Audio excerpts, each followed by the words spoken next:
All right. All right. Perfect.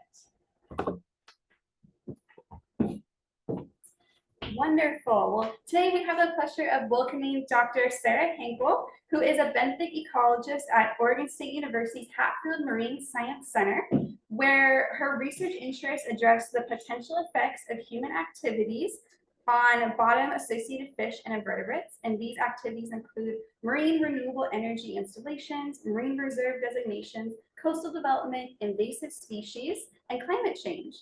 This involves field work from the near shore to the outer continental shelf from Northern California to Washington. She also serves as an associate director of Oregon State University's Pacific Marine Ecology Center, and she is the director of environmental studies for the PacWave Open Coastal Test Facility, which includes the planning and execution of environmental research and monitoring at the test sites. Before moving to Oregon State University, she was a fellow at the California Ocean Science Trust, working on projects related to invasive species, oil platform decommissioning, and marine protected areas. So everyone, please welcome Dr. Sarah Henkel. The shorter version to read out loud. All right. I'm going to try to hide the meeting controls and then just. All right. Oh. What do you think, audience? All right. So the group reached out to me, or they actually reached out to Lindsay Ellsworth, who works for ODFW, and they said, "We remember you did something with crabs up here in the Cape Falcon Marine Reserve. Can you come talk to us about it?" And Lindsay was like, "Sarah is really great at going and talking to community people. I'm sure she'll do it." So here I am. But I do really enjoy getting out in the community. And one of the awesome things about this particular project was how much community engagement and participation there was. That was kind of unintentional, but super helpful. And so I've titled this "Listening for the Crabs, a highly collaborative scientific adventure."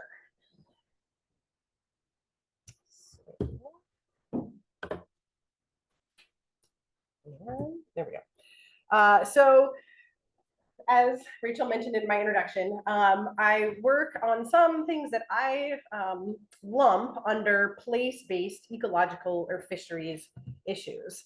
And so while marine reserves and offshore renewable energy might seem kind of not in the same category, from my perspective, it's where we humans have decided that there's going to be a square or a rectangle in the ocean where we're going to change what's allowed to go on in there. We're going to change access in some way or another. And potentially change the environmental conditions. And so what are the potential consequences of that? Like good and bad for the habitat and the animals that live there, and the humans that might use that space. And so one of those issues is Oregon Marine Reserves, and I'm sure this group is aware. There are 5 sites in place. And so I was on the community team for the Cascade Head Marine Reserve. So were any of you involved in the community team process for choosing reserves? Yep. So that was a very intense process. There were 8 different stakeholder groups, and there were 2 representatives for every stakeholder, and then there were 2 alternates. So when we had these meetings, there was a table that had like 16 people around it, and then another potentially 16 people, the alternates behind them, and that was the community team, and then the public was there too. So it was a very engaged process. So I was on the community team for the Cascade Head Marine Reserve, but today the story takes place at the Cape Falcon Marine Reserve. And so when we think about marine reserves, what are the fish, or in this case maybe crab, relevant issues? So we know that inside marine reserves, we see that fish, invertebrate, and seaweed density increases, so how many there are in a given area. We see that the body size of the animals increases. And then we saw then the overall biomass increases, because if there's more bigger animals, there's more total. And we see species density. So that means how many different species in a given area. And so we see more species in the area. So that's great for the fish, but what about for the fisheries? we humans? What does it mean for us? And so we have to ask questions like, okay, well, how much area is going to be lost? We considered, how much money might have to be spent to travel to other fishing grounds further away if you have to go around the marine reserve or the renewable energy site, as the case may be, right?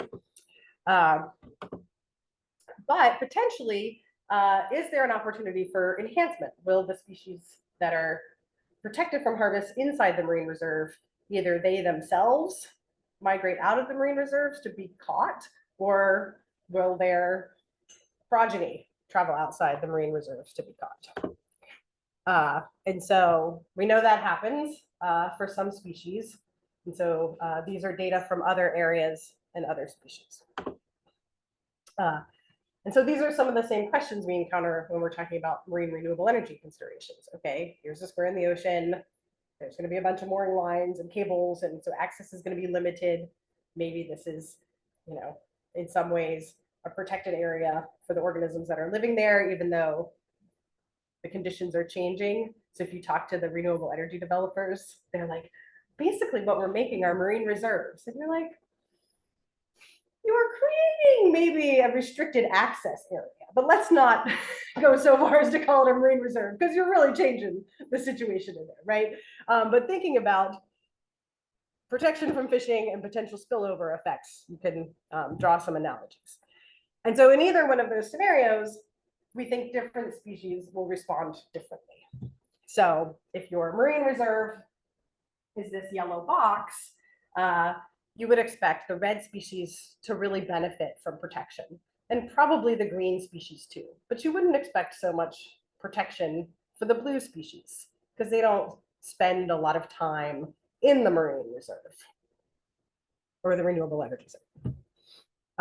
And so a number of various scientists have looked at the home ranges of a number of different species on the West Coast to try to estimate which one of those is probably going to benefit from protection from marine reserves and which ones might have less protection. So like the China rockfish, if you're familiar with rockfish, the China rockfish, they don't go anywhere. They have their rock and they live there for the 80 years that the China rockfish live. Whereas things like black rockfish or lingcod, they range a lot longer. And so we can make different hypotheses about the level of protection they might receive. Okay, but we are all here tonight to learn about Dungeness crab. So why do we care about Dungeness crab? Well, it's the biggest money-making fishery in Oregon, and they're delicious, and they're iconic, and they're really important in the ecosystem. So lots of reasons to love Dungeness crab and lots of reasons to study Dungeness crab. And so the question is, how far do they move? So what do you think? Are Dungeness crab like the red species who are going to live their entire lives inside 5 miles? Or are they going to be like the blue species, widely ranging? Audience participation. I think they move a little bit. They move a little bit? They're movers. They're movers? I don't know, 5 miles seems kind of like far enough for a crab. You think 5 miles seems far enough for a crab? Yeah. More than 5? All right. So there's been a couple studies over the years. And so in Fritz Cove, Alaska, they had they looked at 8 males and 10, and then in another study, 16 females. And so this was in the bay. And so the males ranged 2 to 7 kilometers. So like right at that 5 miles or so, the females left and none of the females left the bay. So we're like, okay, maybe 5 miles, females don't move as far. And then in British Columbia, they tracked crabs for 21 to 86 days. And they found that the males moved 288 meters a day. And so after a year later, they would be within a radius of 10 kilometers. And then the females were a lot more than that. So 14 kilometers. Okay, so Smith and Jameson thought the females moved more, and Stone and O'Clair thought the males moved more. And so where are we? So that was in Alaska and British Columbia. So then we get to Oregon. And this study is from 1958. He looked he tagged more than 4,000 crabs. So that's pretty big study, just with tags tied to their legs, and recaught 1,500 of them. So that's a lot of information. And so only males, and found that they ranged an average of 15 kilometers. So considerably more, and some distances exceeded 92 kilometers. So we're getting there. Those Oregon crabs. And then down in California, there was a study on only female crabs, and half of them had moved just like more than 2 kilometers, but one was 80 kilometers away. So not sure the one, yeah, one crab, but the Oregon crabs, amongst crabs, they seem to be the movers. Okay, so in the late aughts, you may have been hearing about potential renewable wave energy sites on the South Coast, so off Freeport. So there was this concern that if you put in a wave energy site, the crabs that live in that area will be unavailable for harvest. And so they wanted to ask the question, if you're in a 2-mile area and you don't let fishermen come in, are those crabs, not available to the fishery? So similar study to Waldron back in the 1950s. Tagged almost 3,000 adult males in October and November of 2009, just before the fishery opened. And so the idea was, if you tag these male crabs, fishers would go out and catch them and then call in the tag number and the location, and we could figure out how far they went. And so almost 1,000 tags were returned, and over 600 of them were with enough detail for analysis. So again, really good sample size, not as much as Waldron, but getting there. And so most of the crabs are in this like 15 to 20 kilometer bin, but you can see that graph goes all the way out to like 90 kilometers. So pretty consistent with what Waldron found in 1958. So that feels good. Like 1950s, 2010, very similar numbers. So I can get behind this. So on average, the legal size adult male crabs went 18.6 kilometers with a maximum of 90. So 5 miles isn't that much for an Oregon crab, apparently. So yeah, here's just our Waldron said 15 with a max of 92, and in the aughts we got 18 with a max of 91. So great match. All right, so now we think, all right, they are definitely like the blue species, at least here in Oregon. They can move a lot. We're going to call those the crabs. And so we can either make this a marine reserve, or we can make this a wave energy site, but they're not going to get stuck in a 2-mile wave energy farm. They're going to move, especially if you put a baited crab pot outside. They'll come to your baited crab pot. So we expect a local effect of protection to be low for a species with high mobility.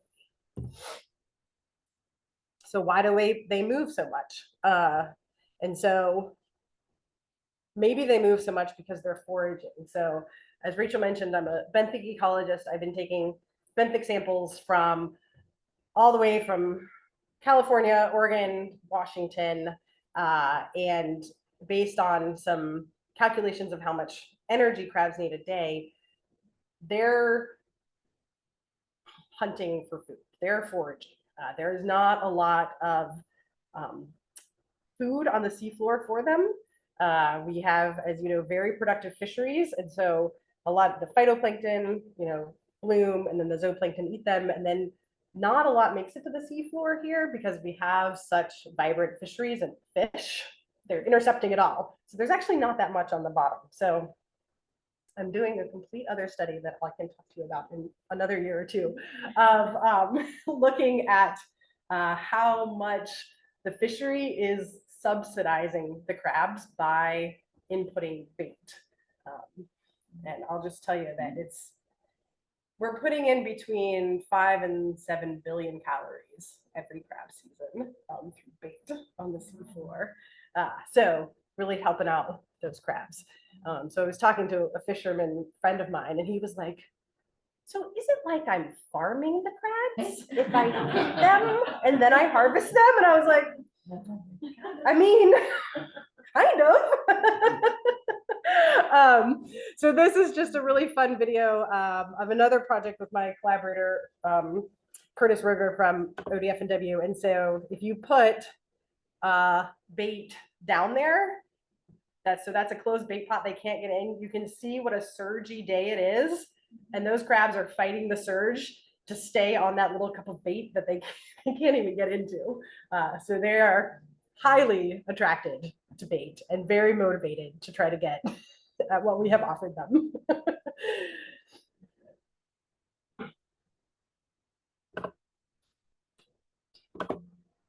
And if you want more videos of this, it's Fish00 Head on YouTube. More undersea crab videos. Okay. And so here is where I was saying, so Holmesman and some other authors modeled subadult crabs in Willapa Bay, and they determined that their energetic demand exceeded how much prey is out there in the subtidal for them. And so he modeled that they ate all the prey in the estuary in about 2 weeks. So the benthic productivity in their preferred habitat does not appear sufficient to meet their metabolic demands.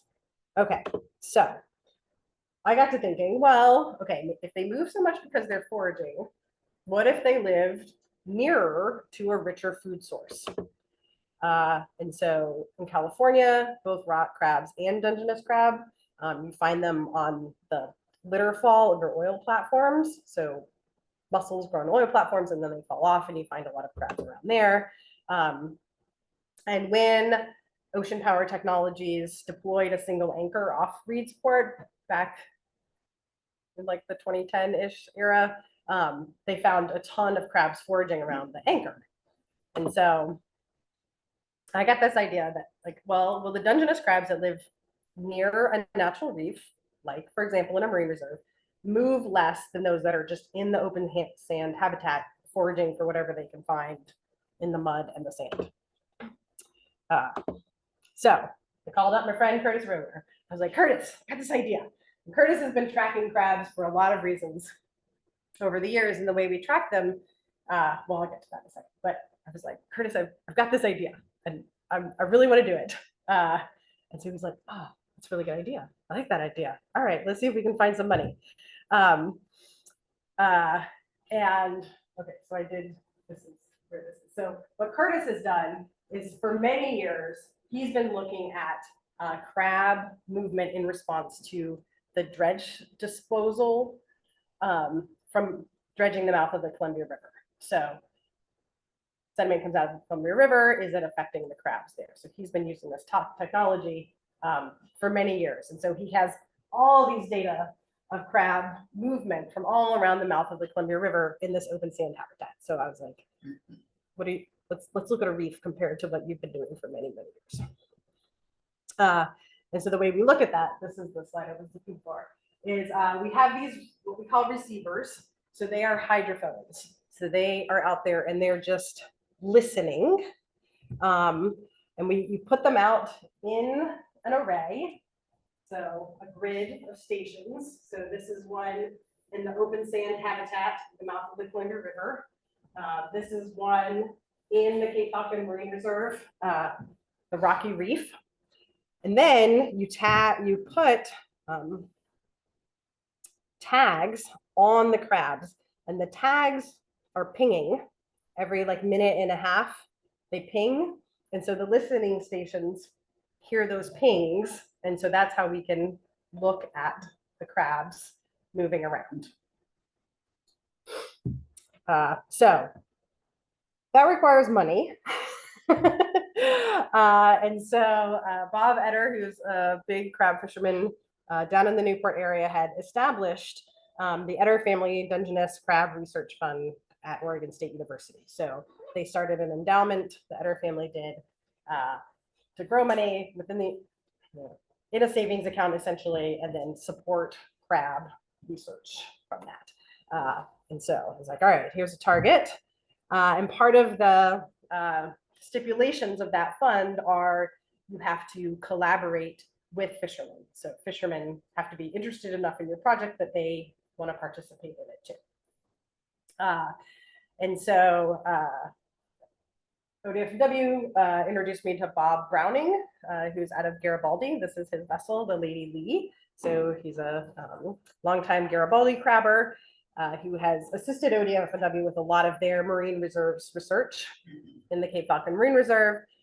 And I was like, hey, Bob Browning, I have this money from Bob Etter, but it requires a collaboration with a fisherman. Here's my idea, you know, what do you think? And he was like, yeah, I can get behind that. Yeah, I'll take you out. So all right, so I had some money, I had a boat, so that's good. So then here is our team. So we've got myself, and then Lindsay from ODFW, and then Curtis from NOAA, and then Curtis's assistant, Brian. And so first we had to buy more of these hydrophones. So these expensive sensors. So I'm there, this is the hydrophone here, and then this is with a very expensive oxygen sensor. And she's very nervous because we're about to throw the oxygen sensor into the ocean with the plans of recovering it 6 months later. Right? So, okay, we're gonna buy these expensive sensors and then we just throw them overboard. Like, there's $1,000. There's $1,000. I hope you're there when we come back. And then we got the crabs. And then here's these little tags. So you can see here, here's a ruler. So it's just under an inch long. And we pretty much just use epoxy to glue them to the backs of the crabs. Now, you're going to hear from Jim on Sunday if you come about crabs molting. So this is a scenario where we're like, there's $300. I'll never see you again because it's going to get molted off. Right? But that's okay. You know, to better our understanding. And then we gently lower those into the ocean. So it was great. So we had Bob's son Logan out on the boat with us, and some education of some youth in there. So Logan's involved in the project. Okay, so we did this in October. And so after we did all that, we have a mobile listening station with us. And we put this hydrophone over the side of the boat to make sure we can hear the pinging of each of the crabs. So here's my like check mark from the boat. Like, okay, we heard from crab 11380. Yep, it's moving around out there. Yep, it's moving around out there. It's really cool. It's one of the like coolest kinds of science to do. Okay, so again, we've got our listening stations here in the Cape Falcon Marine Reserve where there's a lot of rocks, and we think the crabs will maybe move less because they won't have to go as far to find the food versus at the mouth of the Columbia River where it's all just open sand habitat, and we figure they're going to have to forage all over the place. So we've got this tight array in the middle, and then we've also got what I call these gates to the north and south in the same depth range, so that if they leave the Marine Reserve, I see them either headed out the north end or the south end, and if they went west, I didn't catch them. So then we wait.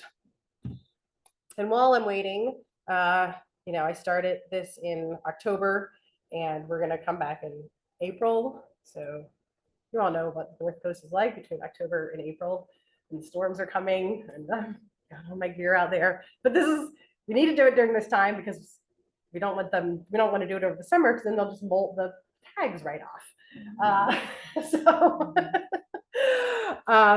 So you get nervous every time you see like the big wave forecast coming, like, all right, how's my gear gonna do? How are my crabs gonna do?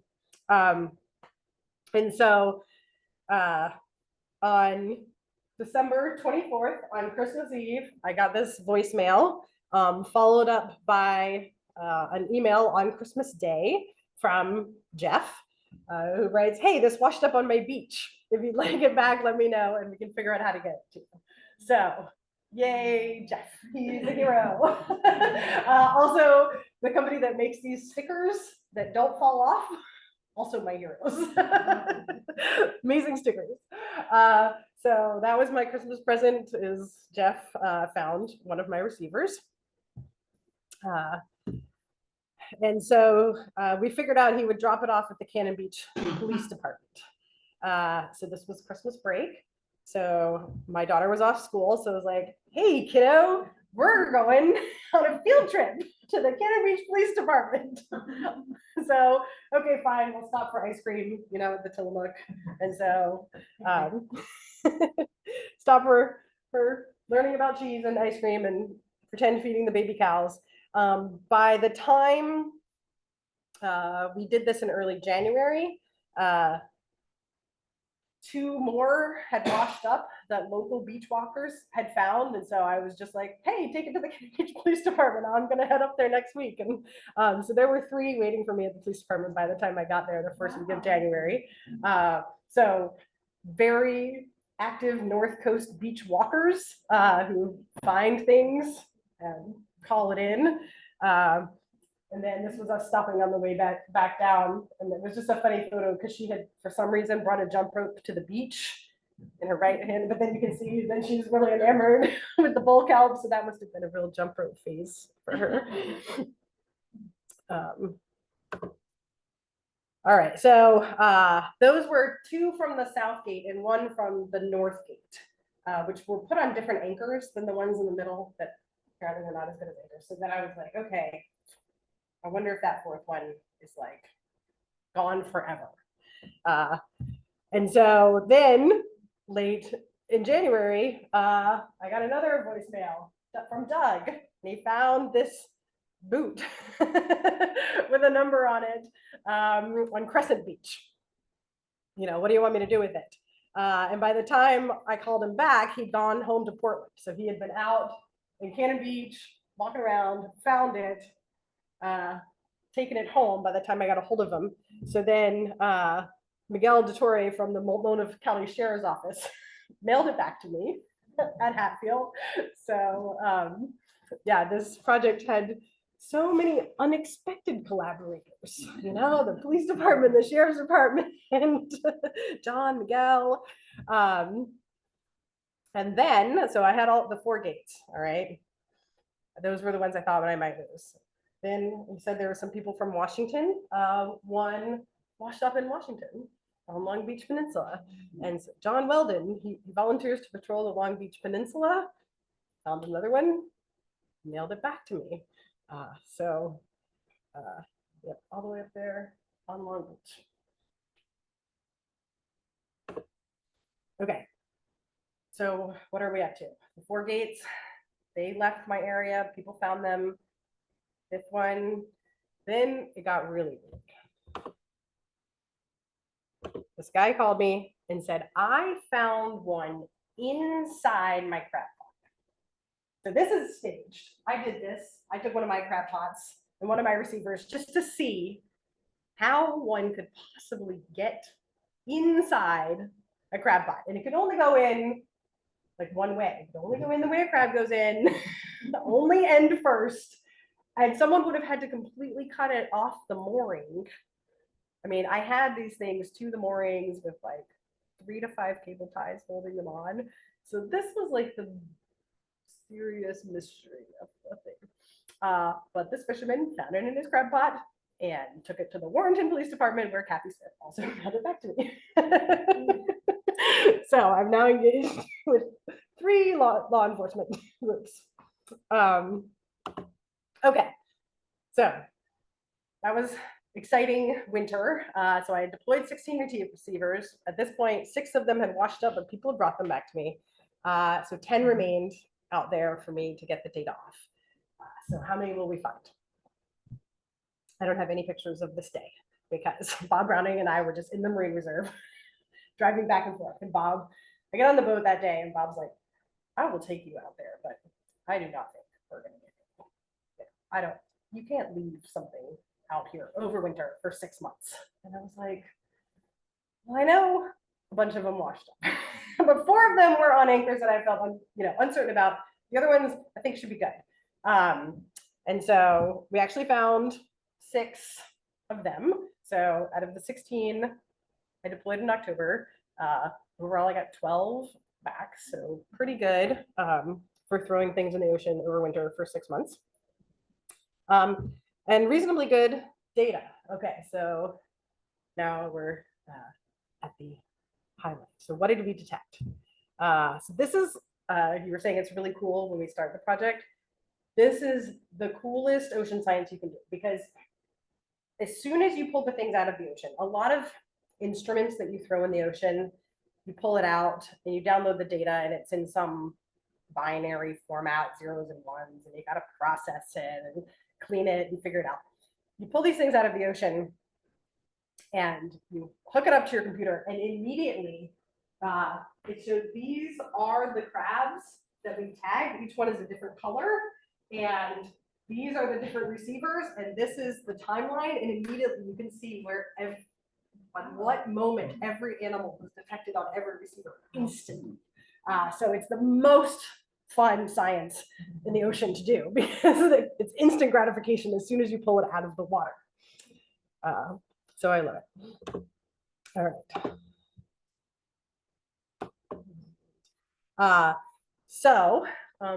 Despite losing some receivers, we detected all 20 of the crabs that we tagged in the Cape Falcon Marine Reserve and all 20 in our comparison area. So that was awesome.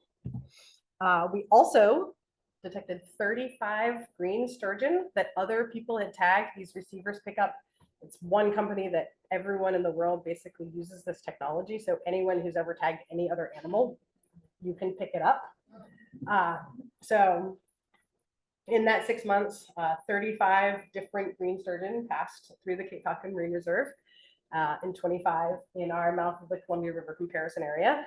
And then this was the thing people got excited about, were these tags that were few of them in November, December, and then mostly January and February. And they were great white sharks.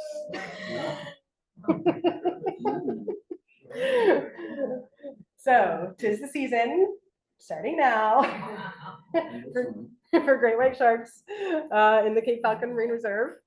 And so those numbers indicate how many times we heard that animal ping the receiver.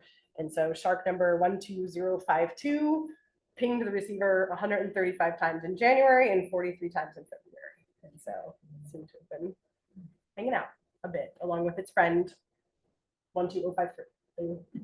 They got sequential tag numbers probably because Barbara Block, who's at Stanford University, she probably caught them the same day and put the tags in them the same day back whenever she tagged them. And they're still hanging out together. You know, they're like male female. I don't know if they're real female, but yeah, kind of funny that they seem they're friends. Okay, but I didn't come here to talk about sharks, nor did I do this project to talk about sharks. So how did the habitats compare?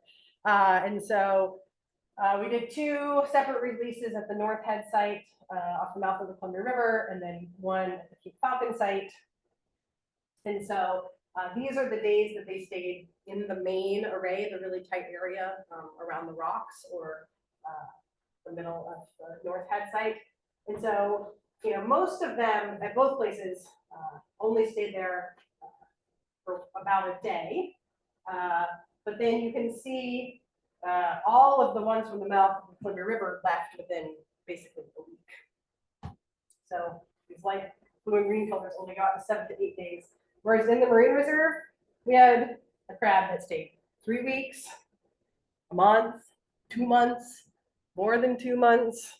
And so on average, those released at the mouth of the Columbia River, where it's just wide open sand, they stayed for an average of 1.2 days with a maximum of 7. But those in the Marine Reserve, where there was this nice rocky reef that my hypothesis was they'd like to forage around, They stayed for an average of 12 days. One of them stayed for 73 days. So yeah, they seem to hang out around the rocky reef a lot longer than this open sand habitat. So punchline, my hypothesis was supported. Now, do I know it's because they're foraging around the reef? Not yet, but you know, that's always the next question. What happened when those crabs from the mouth of the Columbia River left the array? Now we're going to talk about their like excursions. So 6 of them were detected at the gate receivers that we had further away after like 2 to 30 days. So some of them made it to the gate within 2 days. Some of them took a month to get there. And so one was collected by a fisherman at the mouth of Williped Bay after 114 days. So if they went in a straight line, which I don't think crabs do, that would have been 31 kilometers at a rate of 0.27 kilometers a day. So that crab was moving.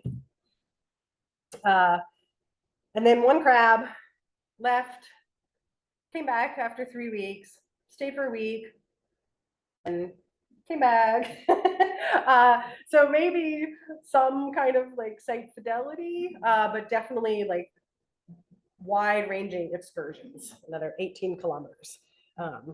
So we're back with those kind of same numbers in Walden, and yeah. Do they get swept by currents, or they actually make this move? They seem to be purposely riding the currents. So again, my collaborator Curtis, he's got a lot of underwater video of crabs. And one thing about crabs is what he has seen by putting a lot of cameras down is so we see them like scurrying around on all 8,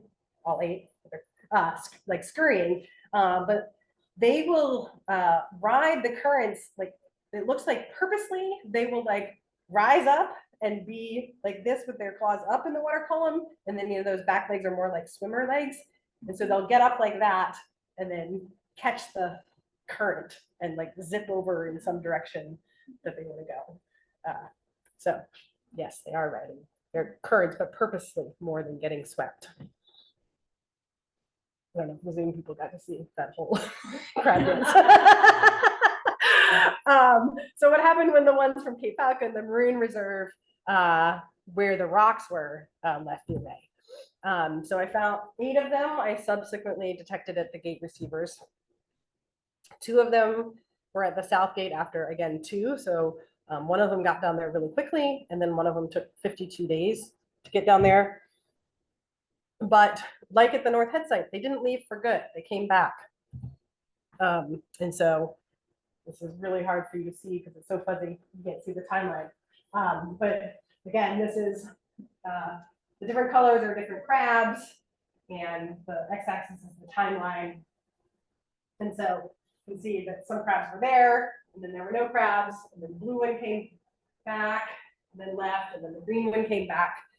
So they're coming in and out of this area. And so I called it their walkabout time. So this crab stayed in the reef area for 25 days, then took 50 days to get down to the south gate, then went on a walkabout where I don't know where she was for a month, but then she came back and spent another 8.5 days in the array. So some attraction. And then 6 of them went north. One of those crabs got there in half a day. So that one was moving. One of them took 2 months to get there. And so of these, we can see like this one that got to the gate in half a day was traveling 6 kilometers in that day. So pretty good clip. This one also made 6 kilometers in a single day. And then the really fun thing was engaging fishermen. And so 3 other crabs moved north and were caught and reported by fishermen. And so one of them went really far. So I tagged it here in the Cape Falcon Marine Reserve.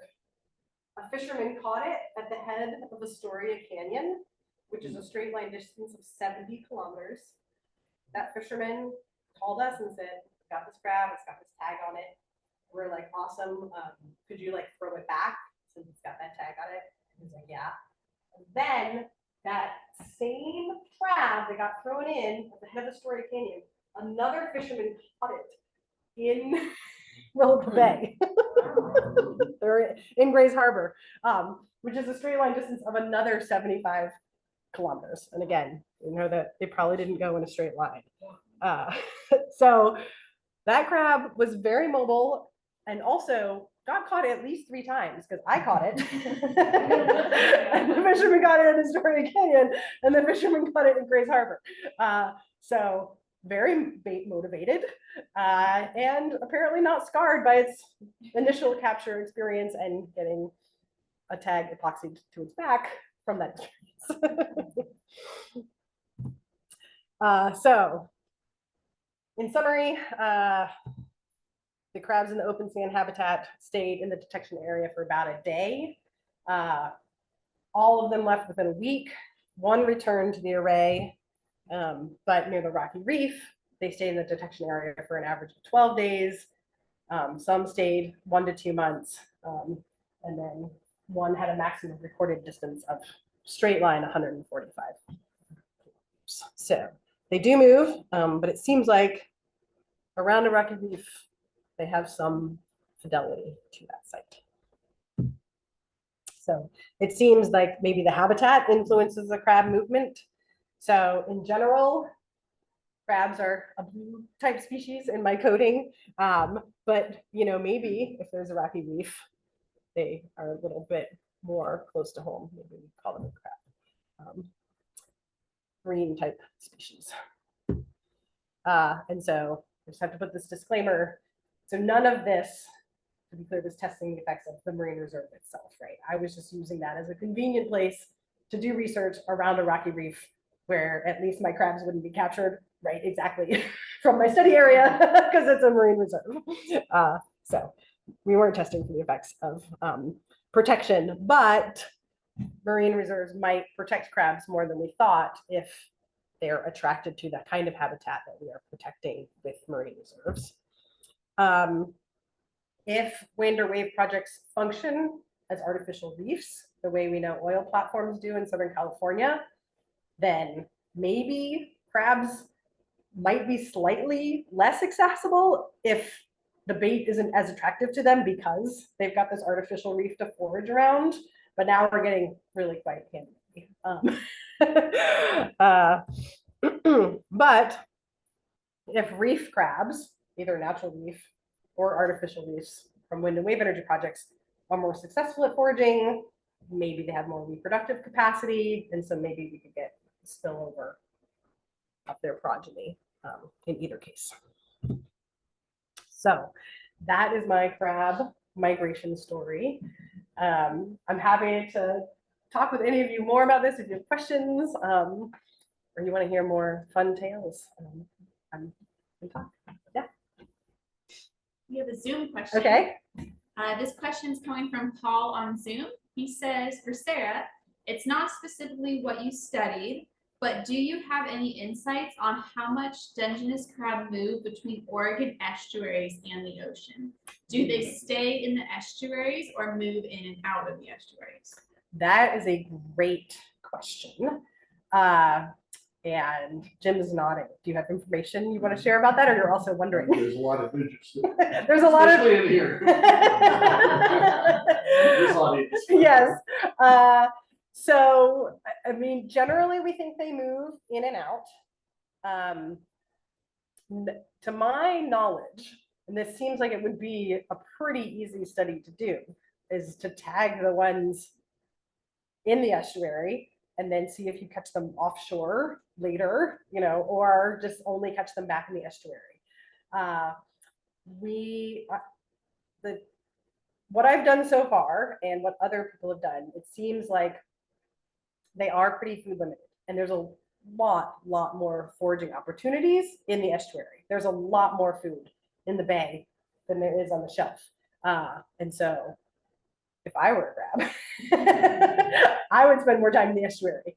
The other thing we know is that when it's very hypoxic, when there's low oxygen events offshore, a lot more crabs come into the bay because they're trying to get into that oxygen, the shallower water, the more mixed up water. And so more, but then, you know, ooh, are they like, oh, I like it here? Or do they go back out when the conditions are better offshore? So great question. Next study. Yes. Question to one in the room? Back to Zoom. Sometimes we see crabs and metards, they seem to reside there all the time. Yeah. That's pop. Yeah, I believe it. I mean, it seems like a good strategy to me. Well, Liz on Zoom asked, were you able to look at genetic relatedness between migrating crab populations? I have not. Kathleen O'Malley at Hatfield, she does all the crab genetics. So you should invite Kathleen for a talk.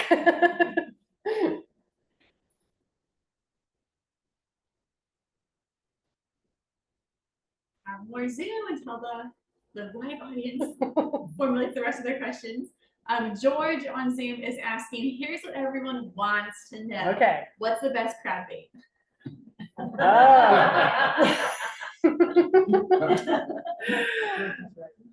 Well, so that is the paper I'm writing right now is, so again, this whole crab feeding ecology. Basically mix it up seems to be the general consensus. And so we've interviewed fishermen, and I will not share any individual fishermen's information, but in aggregate, they tend to use mixed bait early in the season because they're trying to get them, you know, they're trying to be more attractive than everyone else. So you want the crabs to come to your crab pot. So a mix of fish and squid and clams. But also we've heard that late in the season, clams are better because they tend to leave their pots out for longer later in the season to get the diminishing crabs. And apparently clam tissue holds up better in the bait boxes for a longer period of time. So that's what I know. Are you still on the rock? It's seen as many. You know, I don't know up here in your estuaries what the ratios are like. There are a lot. I know in Yaquina Bay there are a lot of rock crab. Some other people know have more experience at plenty. And the rock crab are mean. I don't know if you have, some of you have experienced the difference between like trying to handle a rock crab versus a Dungeness, and when they pinch. I mean, a rock crab is like gonna crush you. They have much more powerful claws. So if you haven't yet experienced a red rock crab and you catch one, watch out. They are way more aggressive and stronger than the Dungeness. I'll just add that blue crabs are extremely fast. Yes. You catch them back way faster than I grew up in Virginia, so yeah, blue crabs were my introduction to crabs. Andy and Maureen on Zoom are asking, did she say the crabs are attracted to oxygenated water? They like oxygen. So they, if they are in low oxygen water, they will try to get out. Yes, to a better oxygenated area. Zoom is popping over here, All you right. guys. Well, Bruce is wondering something I was wondering about. How long do crabs live? If I can tack on to Bruce's question, how are scientists measuring the growth rate or age of crabs? So I'm not sure we know how long they can. Most of the ones that we catch in the fishery are 4 to 5 years old. Some 4-year-olds are big enough to be caught, mostly 5-year-olds. We also estimate that about 90% of the legal crabs are harvested every year. And so they're not really living past 5 because of us. So whether or not they could, I'm not sure. I was collaborating with Will White, and he finished up a study, I think in January of this year, looking at growth rates and mortality rates. And that was also sponsored by the Editor Family Foundation Fund, so should be able to look up the report for that study. Yes. I read someplace where the wants the living crabs as well. Wow. Okay. Is the population strong? If 90% of the legal amount is caught, and they're caught at 5. Mm-hmm. Yeah, so the population's doing really well. So that's what kind of spurred my thinking about how much we may be subsidizing their populations by fishing for them. Because if you think about it, we're putting all this bait in there. We're harvesting the 5-year-old males, but they all go in the pots and nibble on it. And then we retrieve all the smaller males, or the females either like went out through the escape hatches or we throw them back overboard. So a lot of them are feeding on the bait for free, without getting caught. And so I started that study, but looking at there's a certain number of permits in the fishery, and the catch was pretty consistent for about 2 decades. And then they upped the permits, and then also the catch went up, which you would assume, okay, more people are catching it, more crabs are landed. But that has also stayed really consistent for 2 decades, even once they increased the permit numbers. And so, if the population staying consistent for 20 years, it seems like our harvest strategies are working. That's for Dungeness and rock and others are- Pretty much just Dungeness. There's not really a commercial fishery for the rock. That's pretty much a recreational thing. Now, the Dungeness are doing well. You've probably heard about they shut down the king crab and the snow crab fishery, both this year in Alaska. So that definitely is a cause for concern. The higher latitudes, we expect to see the effects of climate change first. That's not that much higher than we are. So what's going to happen? Yeah, definitely something to be watching closely. Mm-hmm. Yeah. Liz is asking, does mating competition impact sex ratios in different locations? There's a lot there. Yes. And the quick answer is I don't know.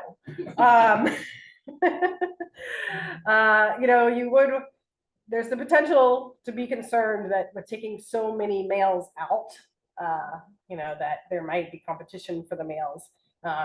It doesn't seem to be the case. Are you going to talk about their mating strategies on Sunday? Yes, sir. All right. Maybe tune in then. Tune in Sundays for more about mating. We're talking about crab sex on Yeah. Sunday. I might have to sign up for that. In person only, right? Yep. That was in person. What is the largest source of natural food for crabs? Can they actually catch a bottom fish, or are they strictly scavengers? They are primarily scavengers on so scavenging would be on dead things. They do eat plenty of live, like snails and little clams. So we've looked in their guts. Sometimes there's these really big worms out there. And so some of our video surveys at the mouth of the Columbia River, like we went over and there was a crab and it had like a huge worm in its claw, and we're like, well, that looks like you're gonna eat it. You just catch it to eat it. So primarily scavenging dead things. They will go after live clams and worms and snails. I have never seen one like catch a fish, but maybe, you know, juvenile flatfish, when they first settle, they're not very strong. They're pretty weak and they're just, you know, their eyes just migrating over. So maybe. I'm going to try to project my question a little louder. I heard it was hard for the Zoom participants to hear the question. Okay. Where do Dungeness crab larvae live? Where do the larvae live? Well, they're in the plankton. So all over. And then they settle. Some of them will get carried into the estuary, and some of them, so then some of them will settle out in the estuary, and some of them will settle offshore. The ones that settle in the estuary are not destined to always be estuary crabs. The young crabs might migrate back out of the estuary. Jim and I were talking, every once in a while, you go out and you either put a video sled out or you go diving, or even just if you're in the estuary, you can walk down and there's all these crabs that are like 1 inch big, and it's like a carpet of them. They are everywhere when that happens. I mean, literally, like it looks like this floor in this room with every single little thing is a little crab.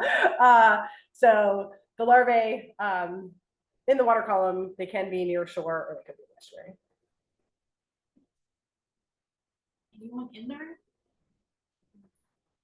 What's the crab's biggest predator? What is the crab Besides man. besides man? Lots of things. I mean, big fish. A halibut can take a Dungeness crab. A cabezon, yeah, cabezon will take a Dungeness. But when they're small, it's a lot of them. Yeah, and when they're small, a lot of things like them. How about season? Yeah. Oh yeah. Mhm. Sea lions.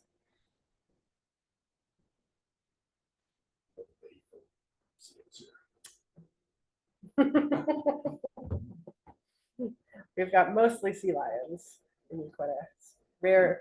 The sea lions are all in the Uquetta. The harbor seals are all down in the Alsea. Seems like they like the Alsea a lot better.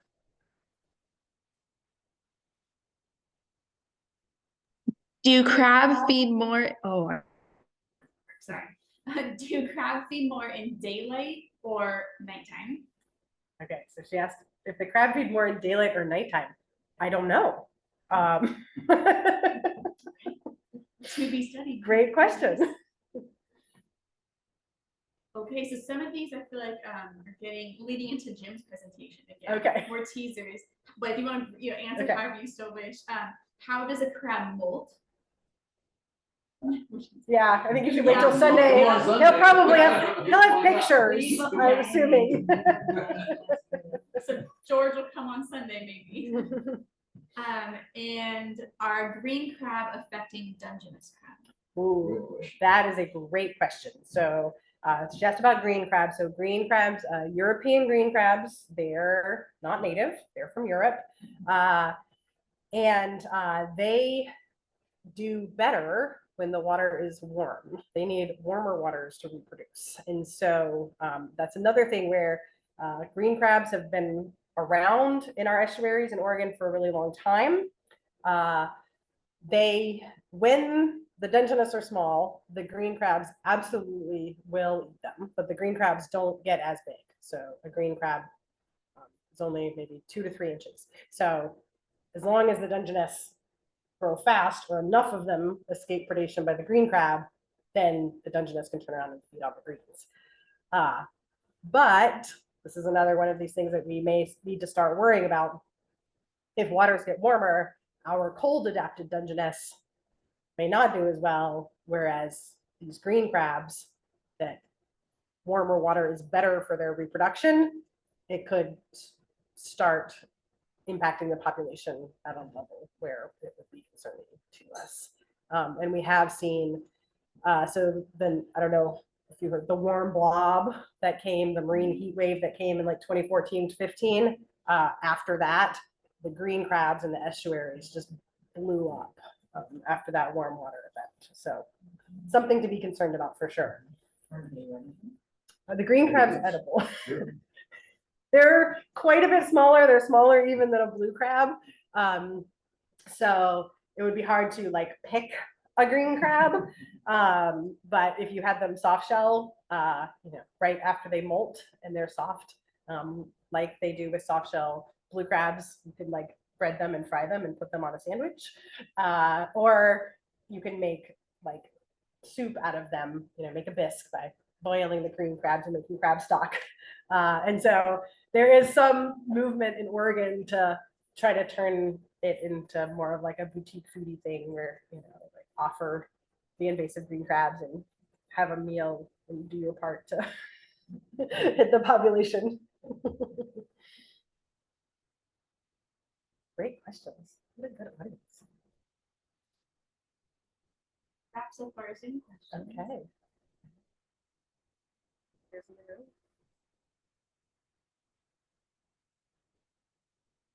All right. Thank you very much. Yeah, thank you all for coming.